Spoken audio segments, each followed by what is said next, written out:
Bonjour chers amis, ici Andy et Codec. Je suis très heureuse que la vie reprenne son cours.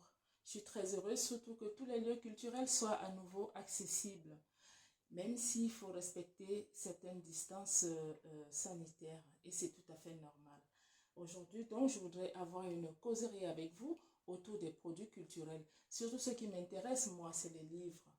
L'autre jour, je passais chez une copine qui était en train de faire le tri parmi tous ses livres et qui essayait de liquider quelques-uns. Je veux dire, par là, j'étais à la poubelle. Elle lui a offert et puis aujourd'hui, ça ne l'intéresse plus. Pourtant, elle n'a jamais ouvert une seule de ses pages. Elle a peut-être pris à cause de ces images. Regardez bien. Alors, ça s'appelle Origine au pluriel. C'est un livre de Daniel et Olivier Folmy.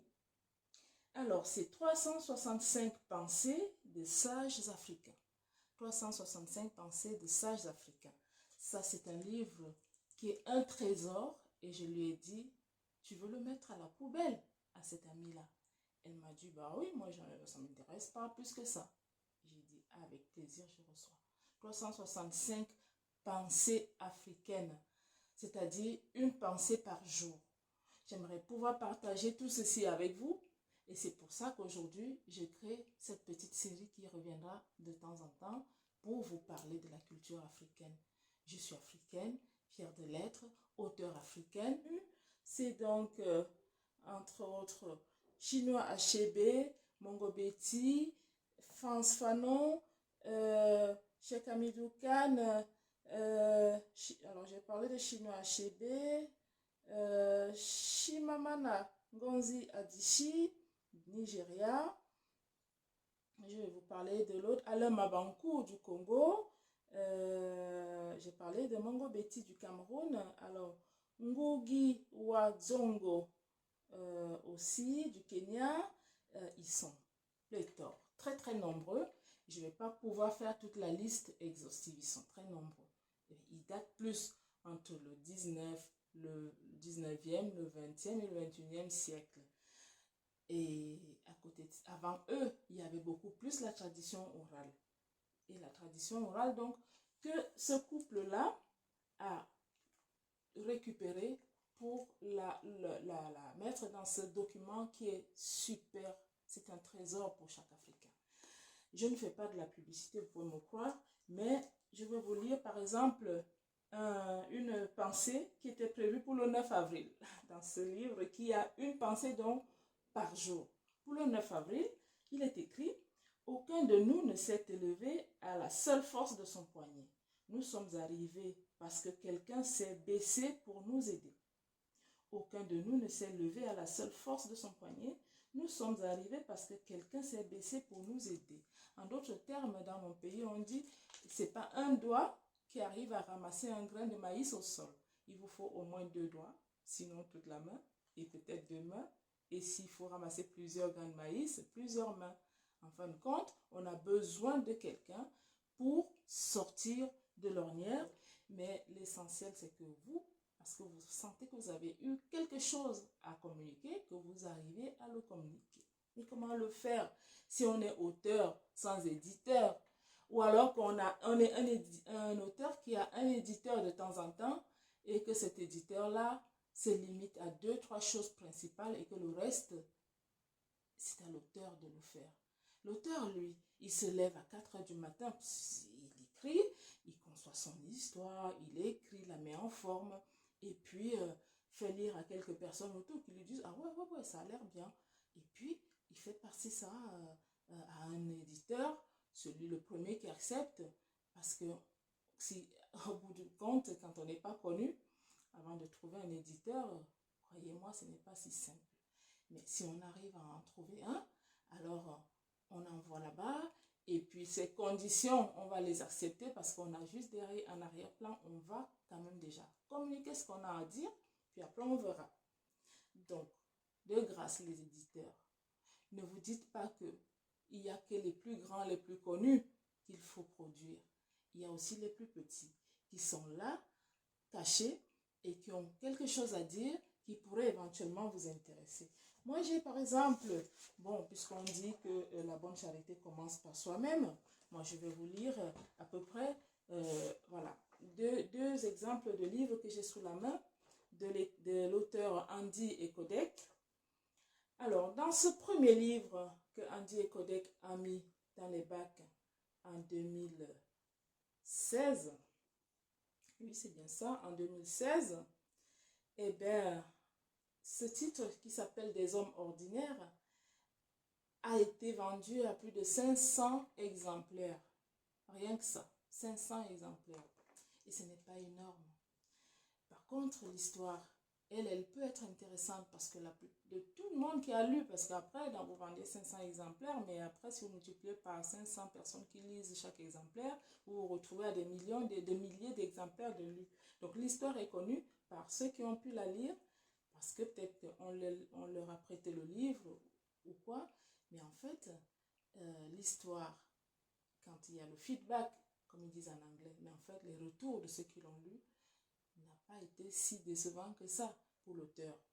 Donc, je vais vous lire un peu le résumé de cette histoire et je prendrai un petit extrait aussi dans le livre. Donc, Des hommes ordinaires de Andy et Kodek, des hommes ordinaires. Voici dans cet ouvrage une belle compilation d'histoires d'amour impliquant les prêtres de l'Église catholique romaine avec des femmes, principalement en Afrique, mais aussi en Europe.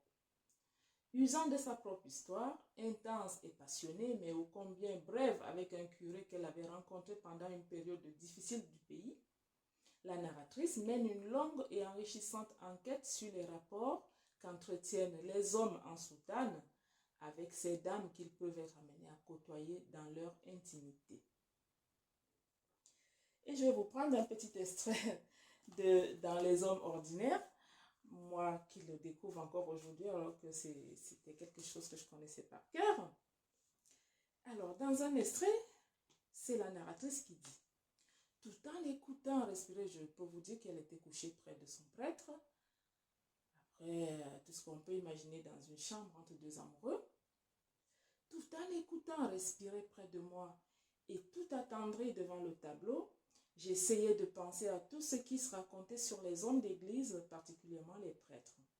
Il paraît que ce sont des hommes saints qui n'ont pas le droit d'avoir ce type de rapport avec les femmes. Alors, étais-je maudite? Ou bien est-ce que j'allais subir la colère de Dieu et payer pour avoir détourné un prêtre du droit chemin? En même temps, était-ce ma faute? Ce qui nous arrivait, n'étions-nous pas deux à le vivre? D'aussi loin que je me souvienne, dans les anecdotes mettant en cause les personnes ayant désobéi à Dieu ou ayant dévié du droit chemin, celles qui ne respectaient pas les commandements du Seigneur, cela s'était toujours mal fini. Bon, moi je suis une chrétienne protestante et dans mon église, le pasteur a le droit tout à fait de se marier et c'est plutôt anormal qu'il ne le soit pas.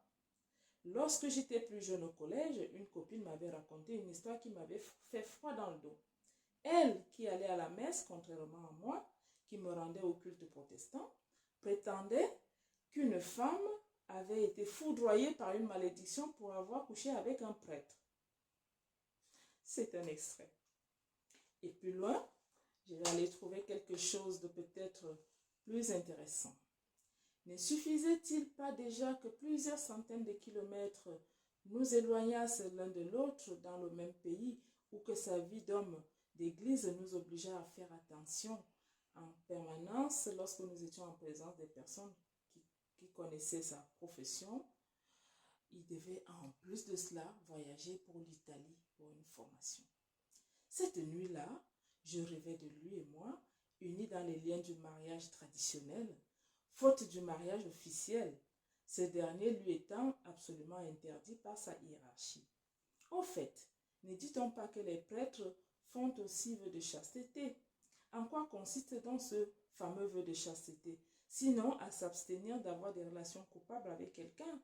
Comment pourrais-je trouver mon compte dans une telle relation où je devrais choisir soit de rester dans l'ombre pour vivre un amour secret, soit de mettre un terme à une passion impossible pour qui ne sait pas vivre caché?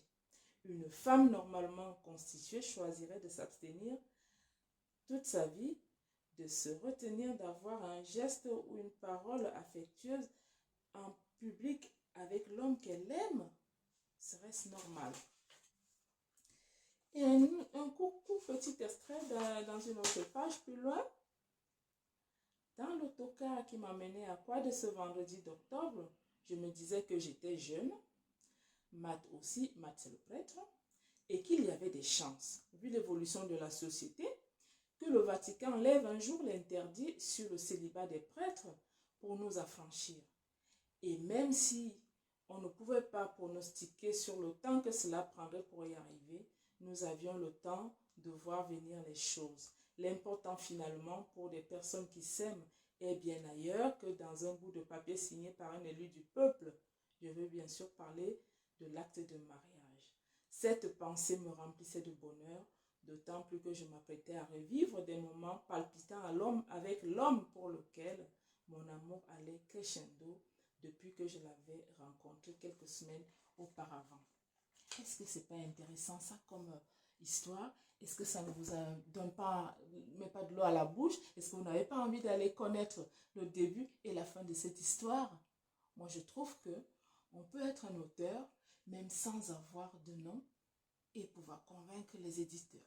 Alors, messieurs les éditeurs, je suis à vous. Autre chose, ça c'est le deuxième de Andy et Kodek. Miss Baka, le diadème de Ronce. Je vais vous lire le résumé.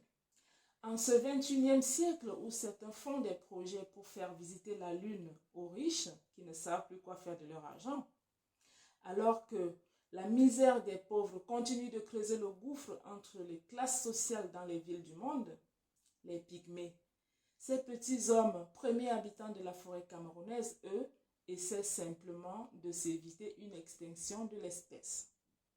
Depuis les discriminations et le rabaissement que leur infligent au quotidien leurs voisins bantous, jusqu'à la déforestation industrielle avec l'arrivée des compagnies d'exploitation du bois de leurs forêts, leur fin est bientôt certaine. À moins que Lina, leur fille, la seule à avoir pu accéder à l'éducation par un coup de la chance, n'arrive à sauver la mise à son clan. Mais une femme en serait-elle capable? Dans une société qui n'accorde pas ou très peu de place à la femme. C'est tout le propos de ce roman, qui se veut un éloge du vivre ensemble, en même temps qu'il prône le combat pour la gestion durable des ressources naturelles, un combat écologique d'actualité. Signé Andy et Kodek. Et ce roman a donc bien sûr été envoyé à WWF de Paris pour demander du soutien afin de vulgariser la lecture de ce livre auprès de tous les riverains des forêts, surtout la forêt camerounaise qui est la plus concernée dans ce livre.